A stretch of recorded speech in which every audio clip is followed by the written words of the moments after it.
The $80 million truth, when words become weapons. Picture this.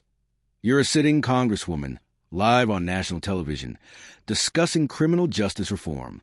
Everything's going smoothly until the woman sitting across from you drops a bomb that changes everything.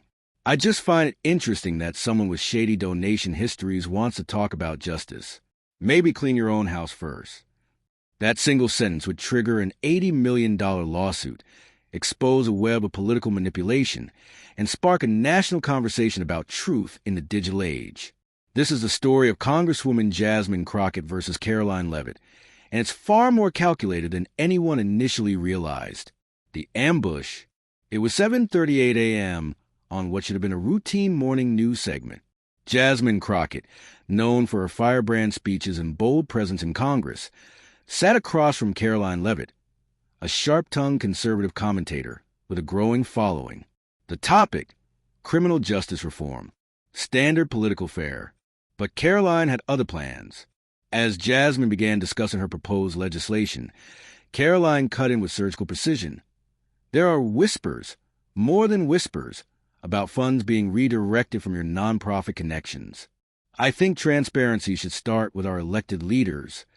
The studio air shifted. You could feel the tension through the screen. The host stumbled, tried to regain control. Let's keep it respectful. But the damage was done. Caroline had just accused a sitting congresswoman of financial misconduct on live television, with zero evidence. Jasmine's response was measured but firm. That's a lie, and you're playing with fire saying that on national television. Caroline's reaction? A smirk. Not loud, but it said everything. The viral explosion. Within minutes, the clip exploded across social media. Someone screen-recorded the moment and captioned it. Caroline Leavitt accuses Jasmine Crockett of stealing from nonprofits on live TV. 80,000 views in the first hour. By noon, it had been reposted by every major news account, each with their own spin. The internet had turned into a war zone. But here's where the story gets interesting, and where most people got it wrong. The setup revealed.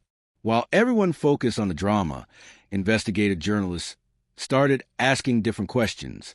How did Caroline get that specific platform without prior announcement? Who greenlit her appearance? What they discovered was shocking. Caroline wasn't just some commentator who went rogue. She was affiliated with the Free States Initiative, which had quiet partnerships with the Marston Group, a PR firm specializing in live pivot moments. They literally train media guests how to make controversial statements go viral while appearing spontaneous. A leaked training video showed an actress practicing lines eerily similar to Caroline's. I just find it interesting that someone with a questionable record is now preaching accountability. This wasn't a slip-up. It was a coordinated hit job, funded by super PACs that have been targeting Crockett since she killed a voter suppression bill. The $80 million response. Jasmine wasn't going to let this slide.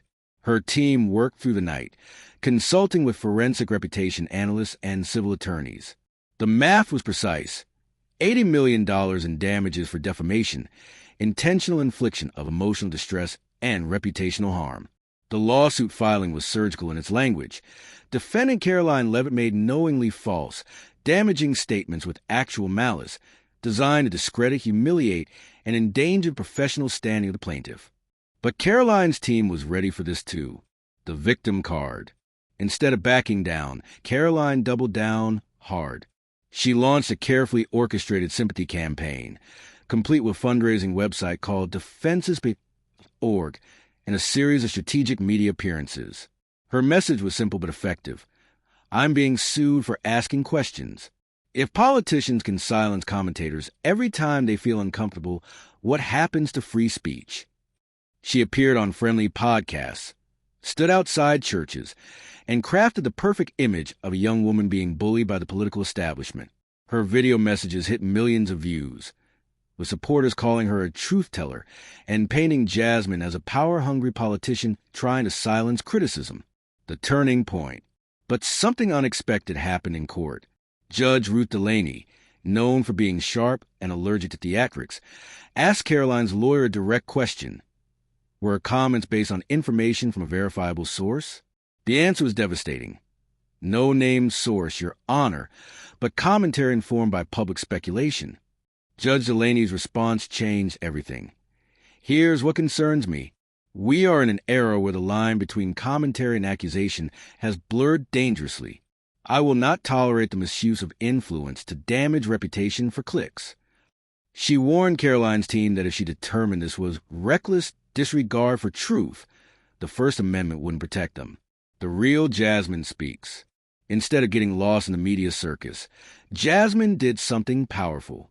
She went live from her campaign office. No network, no host, no script. Just her, a camera, and 60,000 viewers who tuned in to hear the truth. For 17 minutes, she spoke without notes. A few weeks ago, someone decided to make my name a headline by accusing me of something that wasn't just false, but dangerous. I've spent my career fighting for people who don't get cameras pointed at them, and I'm not perfect, but I've earned every inch of ground I've stood on. Her message was crystal clear. This isn't about silencing. It's about truth. It's about drawing a line between commentary and character assassination. That line matters. The aftermath, the stream changed everything. Even some of Jasmine's critics admitted. This is the Jasmine we forgot we knew. Editorial boards praise her measured response. A pastor in Oklahoma City shared her clip with the caption, "You don't have to yell to tell the truth. You just have to stand still and say it." Meanwhile, Caroline's support began to crumble. Her sponsors grew quiet. The super PACs backing her pulled funding. The truth about the orchestrated attack had finally broken through the noise. A week later, a bipartisan public discourse bill was introduced in Congress, proposing clearer standards for on-air political commentary and accountability for repeated false claims with measurable harm. The lesson: this story isn't really about two women, or even about politics. It's about something much bigger: the weaponization of words in the digital age. Caroline thought she could destroy a career with a single sentence, hide behind free speech, and profit from the chaos. But she picked the wrong target. Jasmine Crockett didn't just defend herself. She defended the idea that truth still matters, that words have consequences, and that we don't have to accept cruelty disguised as commentary. As Jasmine returned to her district, holding town halls and visiting the community she'd always fought for, people didn't greet her with applause. They greeted her with hugs. The headlines faded, but the conversation didn't. Because sometimes standing up to a bully, even one with a microphone and 1 million followers, is exactly what democracy needs.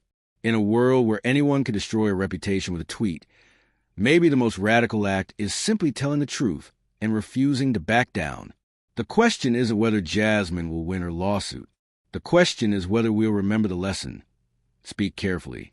Question boldly. But never confuse cruelty for courage. Because in the end, the truth doesn't need an army. It just needs someone brave enough to carry it.